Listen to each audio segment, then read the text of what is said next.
In a quiet town in Vermont, where autumn paints the trees in shades of fire and gold,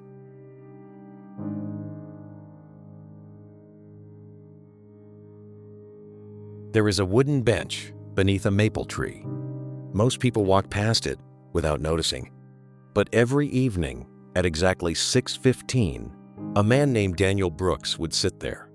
Same bench, same silence, same empty stare. 2 years ago, Daniel lost his wife in a car accident. And when she left this world, it felt like the world left him too. He stopped teaching music, stopped answering calls, stopped playing the guitar that once filled his home with warmth. Grief doesn't always scream. Sometimes it just sits quietly on a bench. One cold autumn evening, as wind carried dry leaves across the pavement, Daniel heard something. A faint sound, a whimper. At first, he ignored it, but it came again.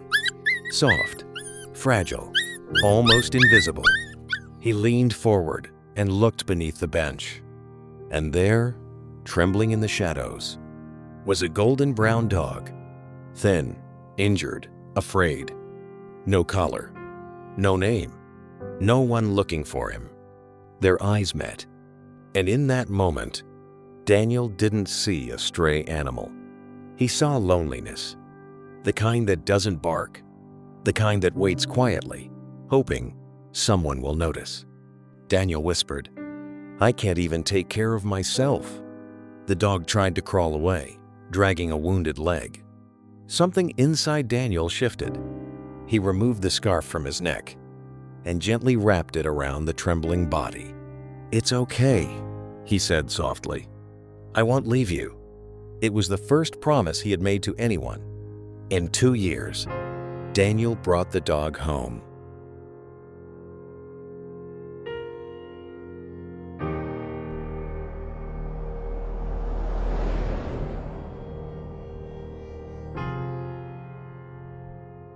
His house was small, modest, quiet. He cleaned the wound carefully.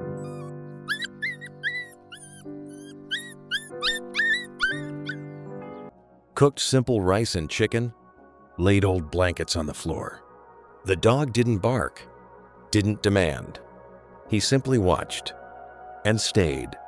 The next morning, the dog was still there, still breathing, still trusting. Daniel named him Maple, after the tree where they met. Days turned into weeks. Maple began to heal. His fur grew brighter. His steps grew stronger. And something else began to heal too. One afternoon, Maple nudged an old dusty guitar toward Daniel. Daniel hadn't touched it since the accident. He stared at it for a long moment. Then, slowly, he picked it up. The first chord echoed softly through the room.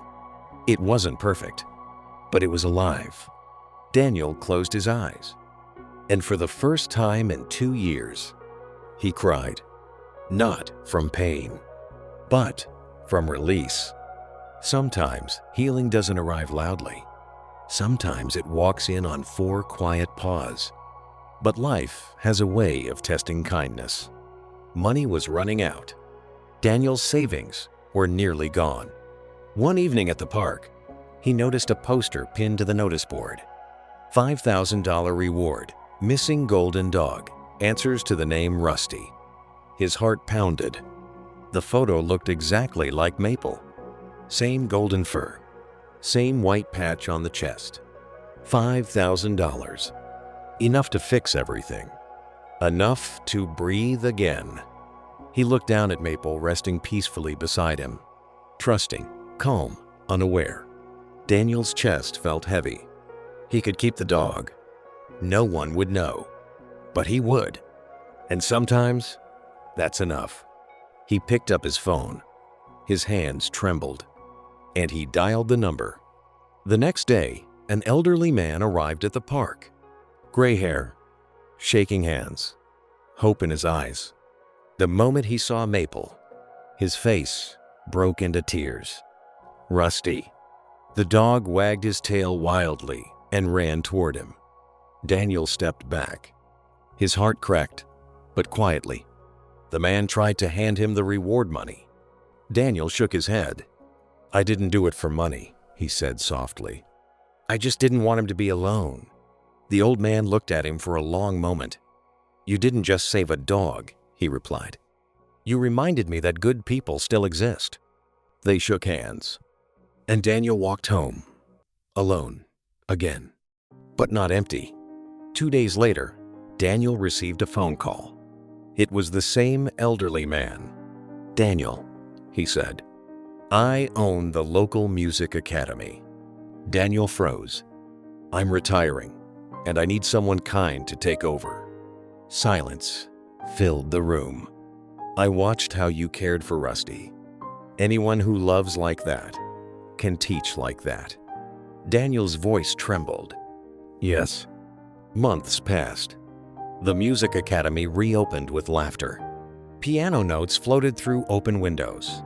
Children learned not just scales, but kindness. And every afternoon, Rusty would visit with his owner. He would sit near the piano, watching Daniel teach. Not as a stray, not as a rescue, but as a reminder. One evening, Daniel returned to the bench beneath the maple tree. The sky glowed orange. Leaves fell gently around him. But this time, he wasn't staring into emptiness. He was breathing, alive, grateful. He realized something powerful. He didn't save the dog. The dog saved him. Karma doesn't always return in the same form you give. Daniel gave warmth. He received healing. He gave honesty. He received opportunity. He gave love. And love found its way back. Sometimes the universe tests your heart before it rewards your life. And when you choose kindness, even when it costs you, karma remembers.